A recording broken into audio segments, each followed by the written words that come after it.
ti, Pai Santo. Aleluia. Olá, que a paz de Deus seja convosco. Curvemos as nossas cabeças e oremos a Deus. Pai Celestial, santificado seja o teu nome. Senhor, é no nome de Jesus que eu oro a ti, para que neste momento, quando nós vamos agora meditar e expor esta breve reflexão, Senhor, que tu possas falar connosco, Senhor, e que através do teu Espírito Santo, aqueles que vão visualizar este vídeo possam entender e compreender a tua mensagem, Senhor. Também te peço que me uses para que eu possa ser um canal de bênção, Senhor. É no nome de Jesus que eu te peço isto. Amém. Vamos continuar a refletir e a meditar um pouco sobre mudança. E depois de termos visto na semana passada que mudança, a transformação que Deus quer ver em nós, ela só acontece quando nós desejamos que essa mudança aconteça. Vimos também que precisamos estar preparados para enfrentar as dificuldades que por vezes surgem e que nos às vezes procuram impedir de nós alcançarmos essas mudanças, e vimos ainda também que Deus intervém nas nossas vidas quando Ele vê que nós temos esse desejo, que nós desejamos e que possuímos um coração humilde e arrependido diante de Deus e que temos esse desejo mesmo de mudar. Hoje eu gostaria de meditar ainda sobre este tema de mudança, mas a refletir um pouco sobre uma nova identidade espiritual.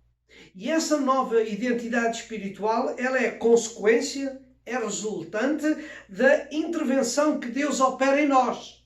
Esta mudança que Deus quer operar em nós, ela produz em nós uma nova identidade espiritual.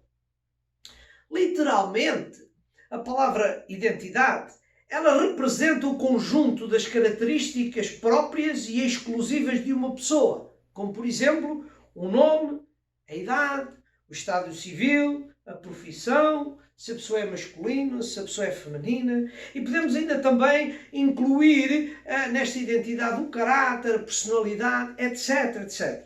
Então, assim, o que é que nós percebemos? Que quando nós falamos de identidade de uma pessoa, estamos a falar de algo, de características que identificam essa própria pessoa, não é?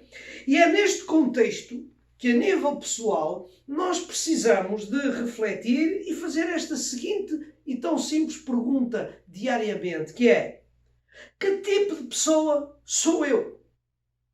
Qual é a minha identidade espiritual? Isto é uma pergunta que nós devemos fazer e deixar que o Espírito de Deus fale connosco e nos revele este tipo de identidade. E é na base desta necessidade de nós sabermos que tipo de pessoa nós somos, que Paulo, não é, tem as palavras que nós ultimamente temos lido e que tem sido um dos nossos textos base, que é a 2 de Coríntios, no capítulo 5 e no verso 17, que diz assim: portanto, se alguém está em Cristo, nova criatura é. Isto é, tem uma nova identidade. Não é? E nesta nova identidade, o versículo continua dizendo: as coisas velhas passaram, eis que tudo se fez novo. Paulo, com estas palavras, e inspirado pelo Espírito de Deus, ele quer transmitir-nos que temos de ter a consciência de que nós fomos salvos, fomos chamados por Deus para uma nova identidade. Precisamos então de em cada dia parar um pouco e fazer esta simples pergunta que há pouco eu referi: quem sou eu? Que tipo de identidade espiritual tenho eu? Infelizmente, humanamente, existem pessoas em que a sua identidade depende mais daquilo que os outros esperam deles e falam deles, e não daquilo que eles, ou melhor, e não daquilo que Deus espera deles. Eles estão mais preocupados com o que os outros pensam deles e não aquilo que Deus pensa deles.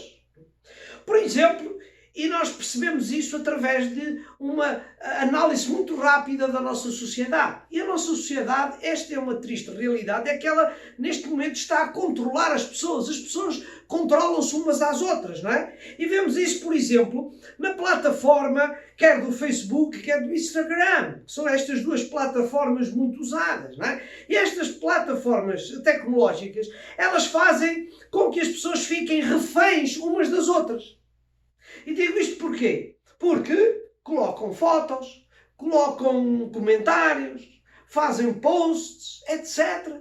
E o que é que eles ficam depois à espera? De ver qual é a opinião, qual é o que é que as pessoas pensam do que eles escreveram, do que eles disseram, como é que estava a sua pose na fotografia, etc, etc. Quer dizer, é uma tristeza nós percebermos que estamos a viver um tempo em que as pessoas estão baseadas mais na opinião dos outros do que, em primeiro lugar, se preocupar com o que é que Deus espera e está a ver neles. E também que é importante cada um saber o que é que pensa, o que é que acha disto e daquilo, não é? Infelizmente nós vemos que estamos a viver um tempo em que as pessoas já deixaram, muitas delas, e digo muitas delas, já deixaram de ter uma opinião própria. Porquê? Porque estão mais preocupados com a opinião dos outros do que aquilo que eles acham, aquilo que pensam que é certo e, muito especialmente, aquilo que Deus acha e que Deus pede e deseja de ver em cada um de nós.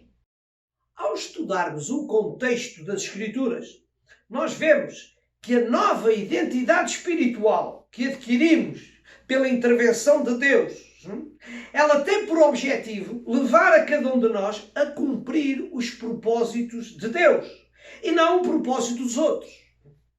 De entre os vários propósitos que Deus tem para cada um de nós, eu queria hoje realçar um que é um dos mais importantes e é daquele que Deus nos chamou para isso. Deus chamou-nos. Deus salvou-nos para este propósito e através deste propósito nós temos que ter em conta da nossa nova identidade. E este propósito está relacionado, está ligado com a nossa nova identidade, que é manifestarmos, exteriorizarmos a nossa identificação com Deus. O plano de Deus, nesta nossa nova identidade espiritual, é nós exteriorizarmos a nossa união e relação com Deus. Muitos são os textos bíblicos que apontam para esta necessidade.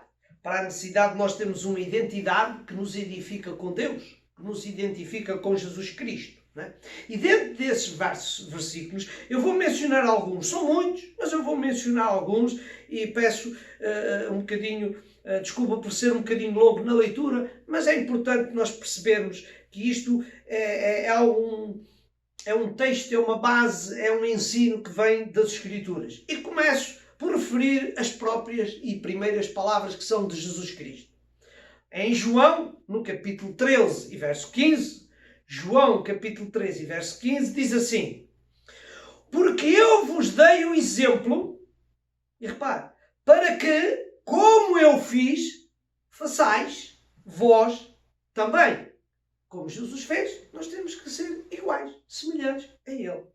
Paulo, o grande doutrinador do cristianismo, ele não fugiu o seu ensino destas palavras de Jesus. E vamos ler alguns versículos do ensino do apóstolo Paulo. Filipenses 2,5 diz assim: de sorte que haja em vós o mesmo sentimento, cá está, o mesmo sentimento que houve também em Cristo Jesus. Em 1 Coríntios, capítulo 11 e verso 1, nós lemos: sede meus imitadores, e agora repare, como também eu de Cristo. Ainda em Efésios, no capítulo 4, verso 1, diz assim: rogo-vos, pois, eu, o preso do Senhor, que andeis como é digno da vocação com que fostes chamados. No nosso contexto, andeis em nova identidade. E o verso 17 e 18 deste mesmo capítulo, Efésios 4, 17 e 18, diz assim: e digo isto, e testifico no Senhor, para que não andeis mais como andam também os outros gentios. E andam na velha identidade, né? que diz, na vaidade do seu sentido, entenebrecidos no entendimento, separados da vida de Deus pela ignorância que há neles, pela dureza do seu coração. Estes comportamentos fazem parte de uma velha identidade. Mas nós hoje temos que ter uma nova identidade. Portanto, não podemos viver com este tipo de atitudes.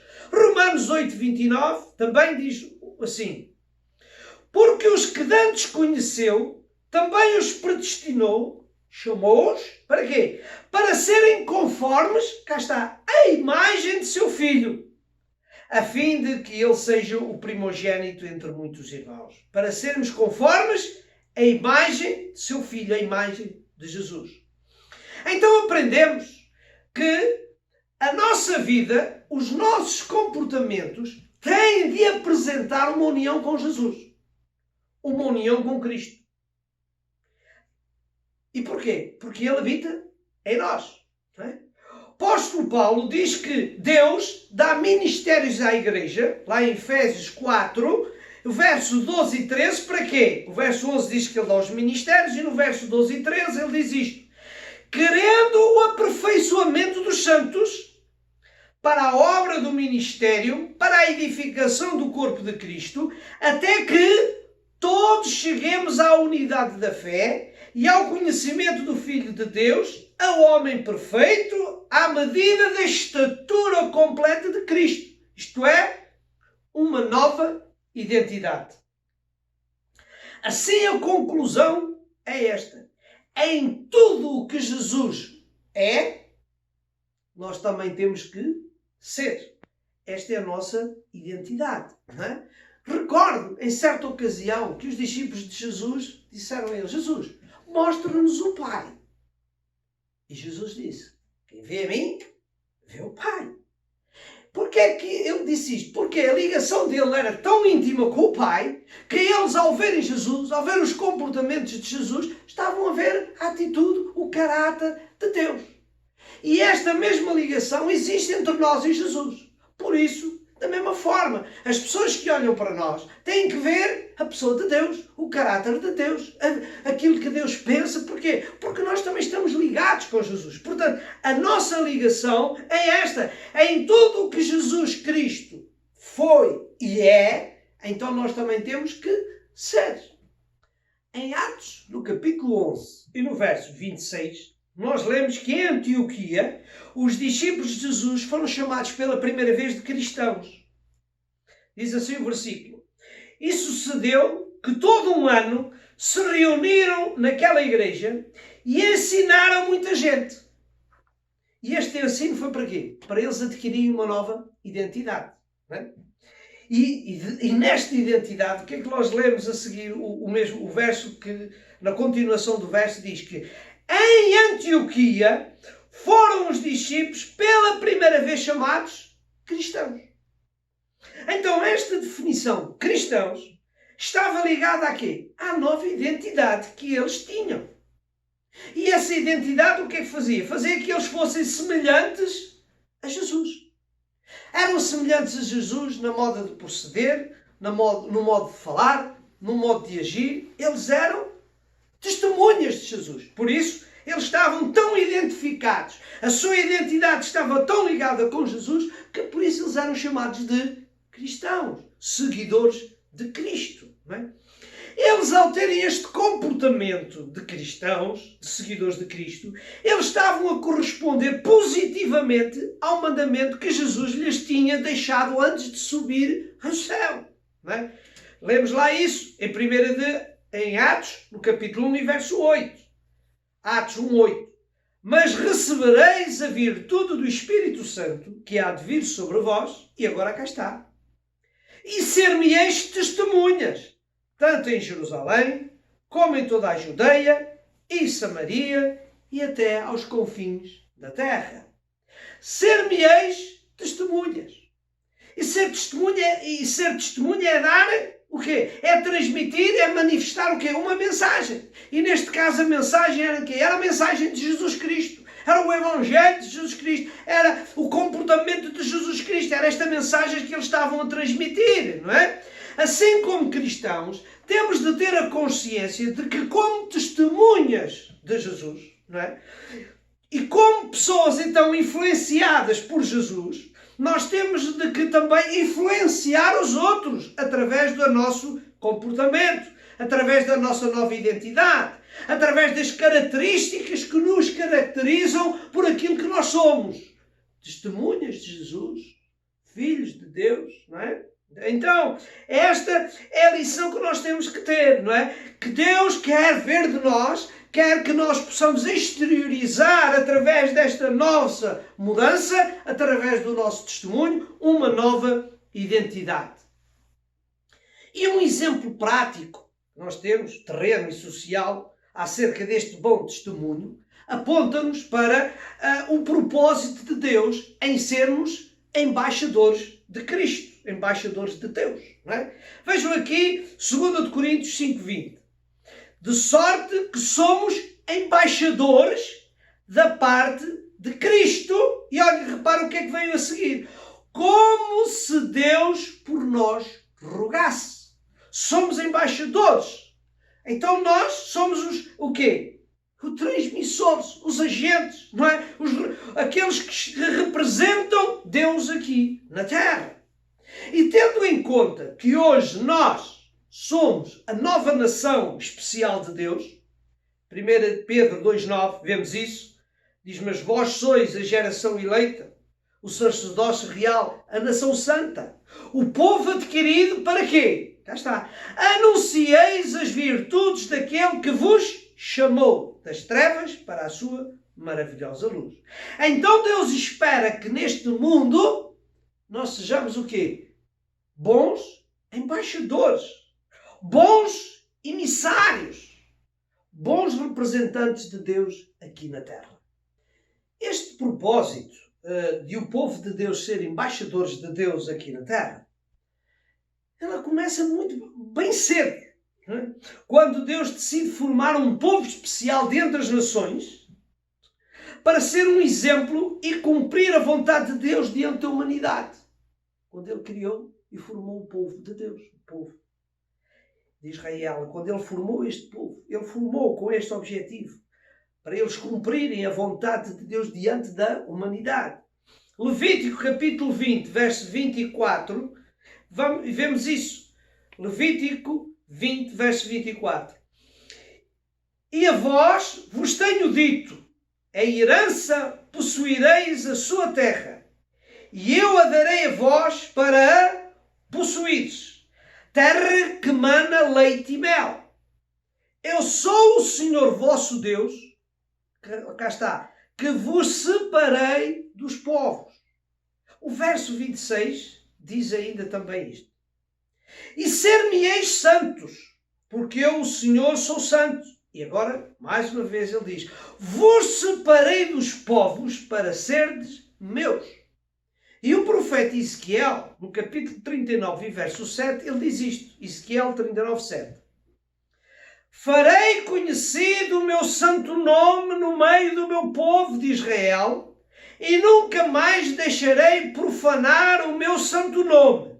E agora repare. E as nações saberão que eu sou o Senhor, o Santo em Israel. As nações saberão que eu sou o Senhor, o Santo de Israel. Por intermédio destes versos e de outros que nós ainda poderíamos ler, nós podemos ver que o desejo e o propósito de Deus para com Israel era que eles ensinassem as nações vizinhas quem era a pessoa de Deus e conduzi-las e guiá-las para elas terem uma relação e também acederem e aceitarem Deus como o seu Senhor, como o soberano, como o Deus que dominava o mundo. Mas, infelizmente, o que é que nós vemos? Vemos que em certa grande parte da vivência do povo de Israel, ele falhou nesta tarefa, neste propósito de Deus. Daí que Deus, por intermédio de Jesus, o Salvador da humanidade, ele levantou o quê? Um novo povo. Ele criou a Igreja de Jesus Cristo, não é? Que tem hoje o quê? A responsabilidade de desempenhar o propósito de Deus que Israel não conseguiu cumprir e desempenhar. Por isso é a nossa grande responsabilidade de hoje. É, como Igreja de Jesus Cristo, desempenharmos esta missão de que Deus separou o povo de Israel e separou-nos a nós, chamou-nos a nós também para sermos um povo que apresenta, que divulga o propósito de Deus para a humanidade. Este plano, este projeto divino é muito importante para Deus, de apresentar os mandamentos de Deus, a vontade de Deus. Porquê? Porque Deus tem a vontade que todos os homens se salvem. Lemos isso, por exemplo, em 1 Timóteo, no capítulo 2 e verso 4. Este é o plano e o desejo e o projeto de Deus para a humanidade. Diz assim, este qual é uma referência ao verso anterior, o verso 3, que é a pessoa de Deus, diz, o qual Deus deseja que todos os homens sejam salvos e cheguem ao pleno conhecimento da verdade. O plano de Deus é que todos os homens sejam salvos. Mas porque Deus é um ser espiritual, o propósito de Deus só pode ser alcançado por intermédio daqueles que têm uma ligação e uma intimidade com Deus. Porque Deus é espírito, não se pode visualizar, não é? Mas nós podemos. E como temos o Espírito de Deus em nós, como temos Jesus Cristo a habitar em nós, então nós temos essa capacidade de poder apresentar quem Jesus é. Logo, é através de nós que Deus é conhecido. A identidade de Deus precisa de ser revelada às pessoas através de nós.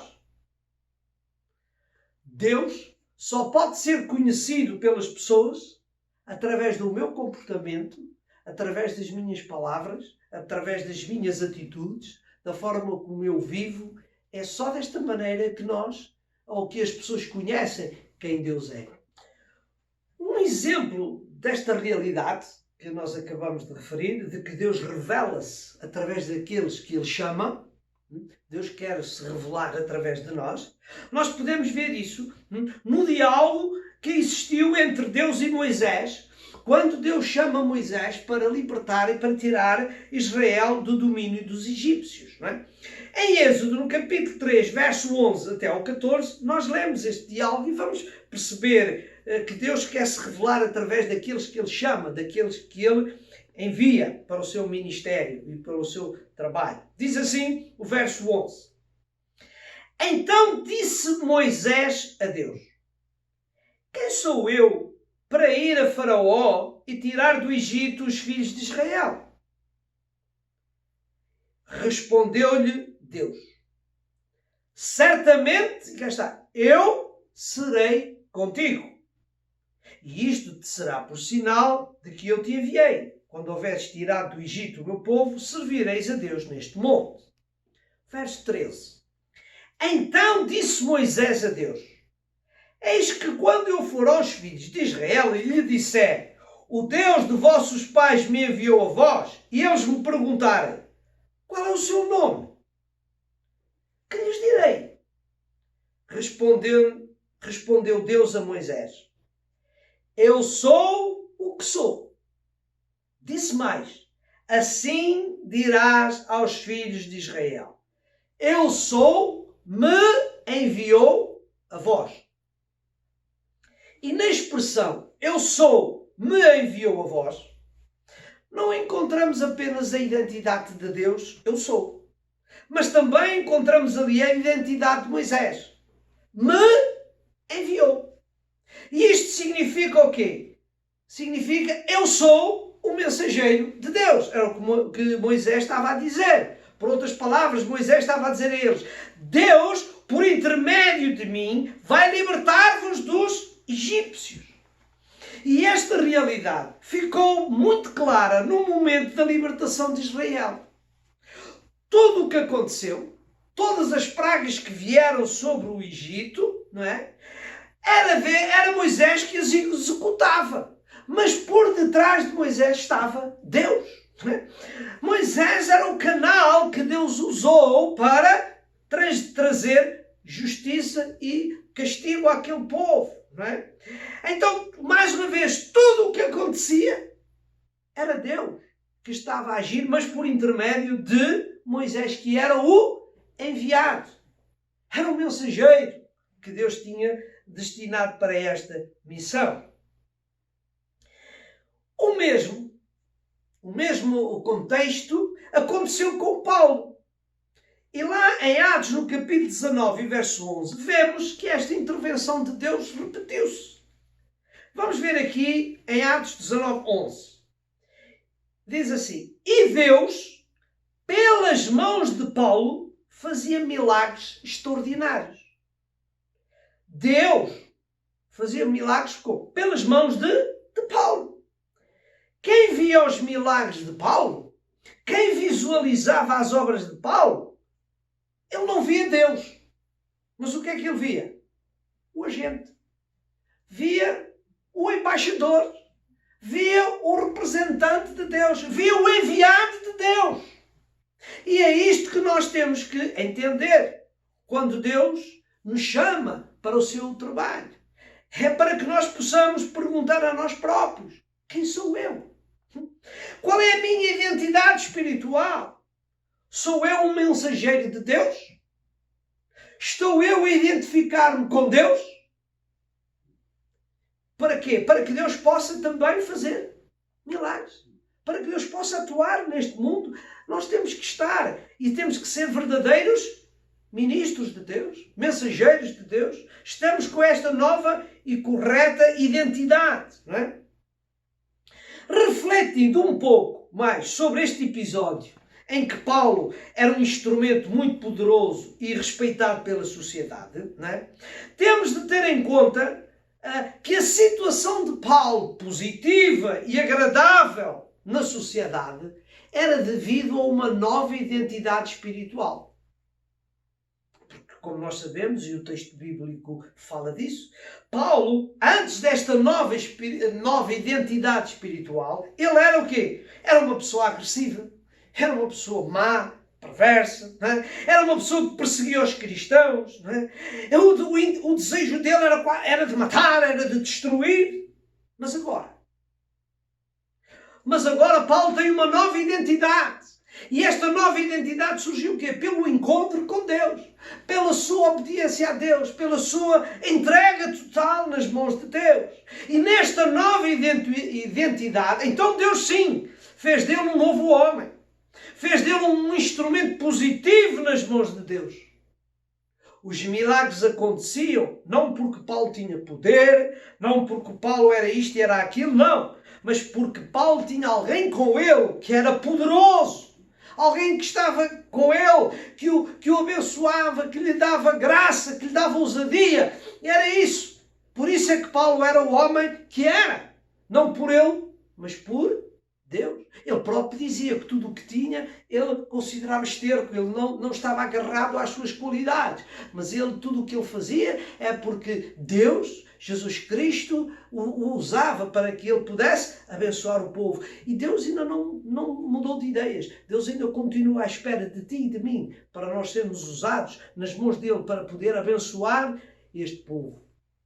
Ao continuarmos a analisar este texto bíblico aqui do apóstolo Paulo, em Atos 19, nós vemos que uns exorcistas, uns judeus que procuravam expulsar os demónios nas pessoas, eles, ao verem o sucesso de Paulo, procuraram imitá-lo.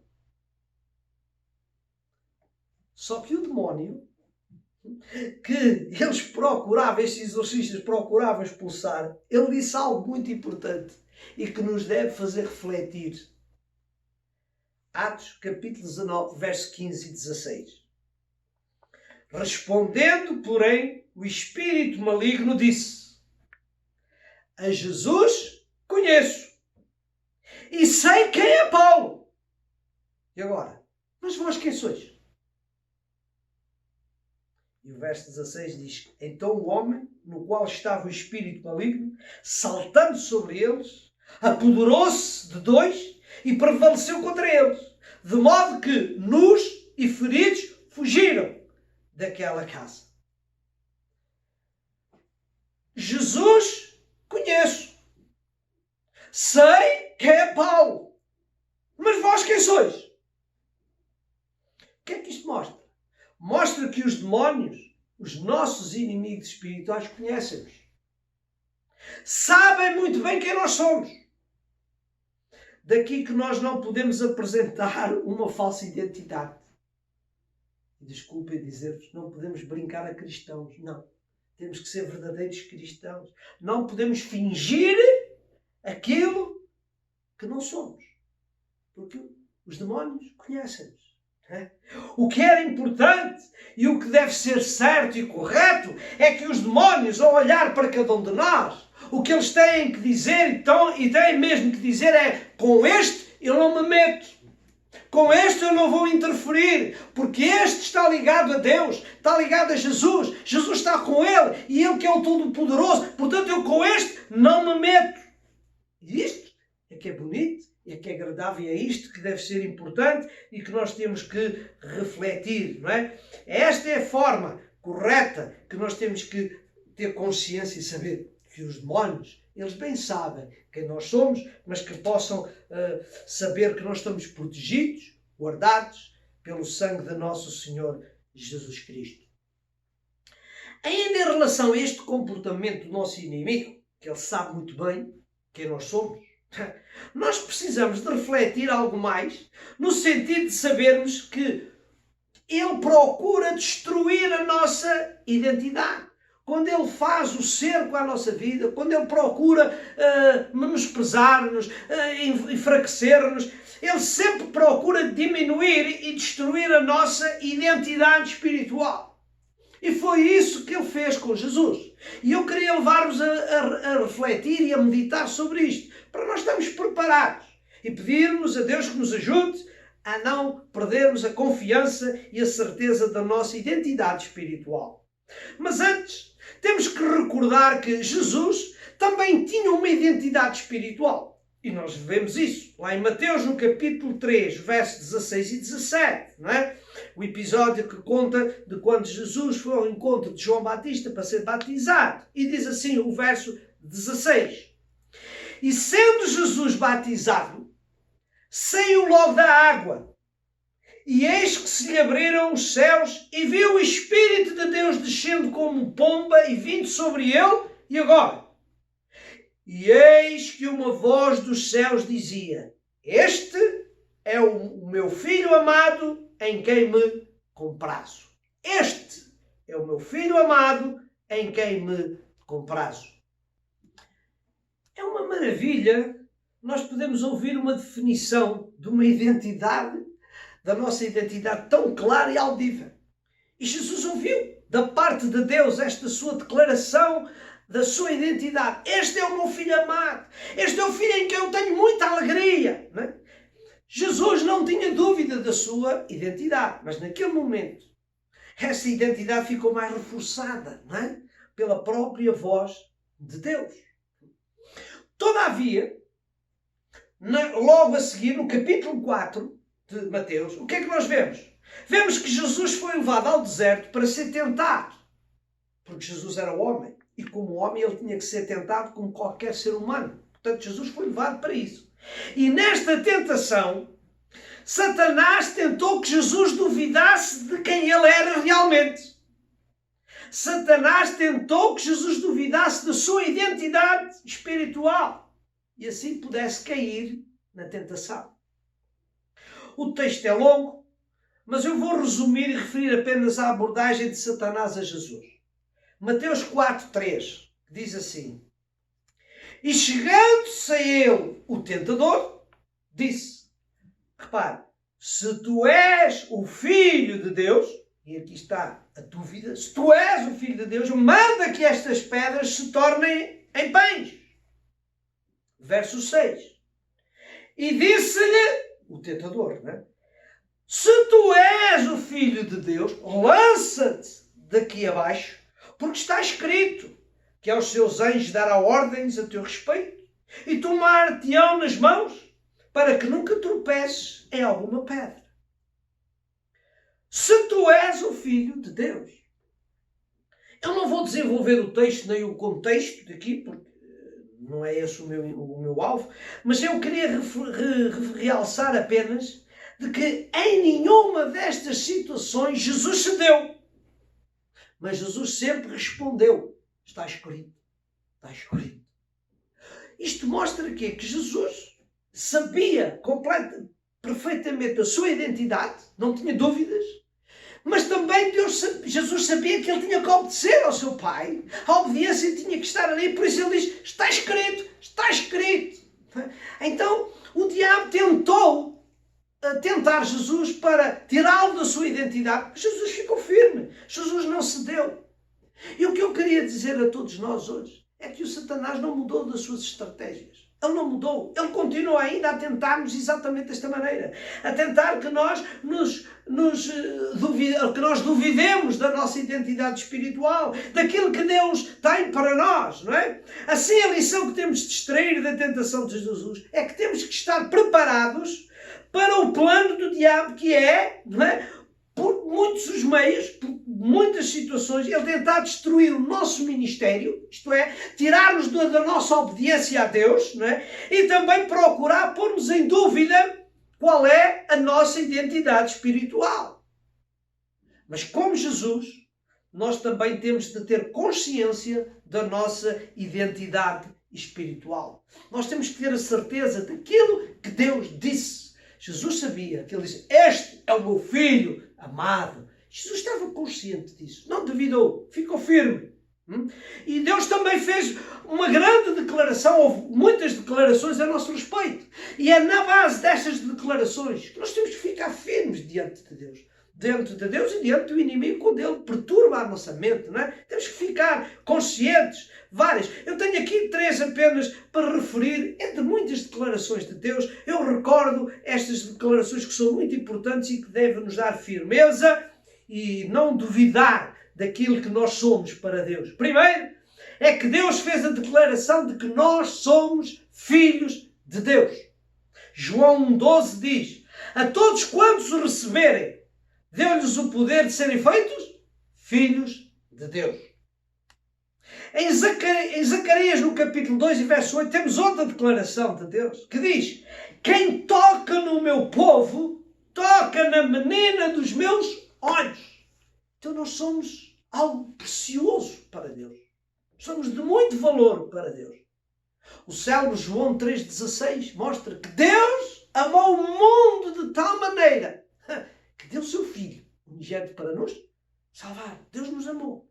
E a última citação que eu queria referir para vocês está aqui em Mateus 28:20, em que diz: eis que estou convosco todos os dias, até à consumação dos séculos, até ao fim dos tempos.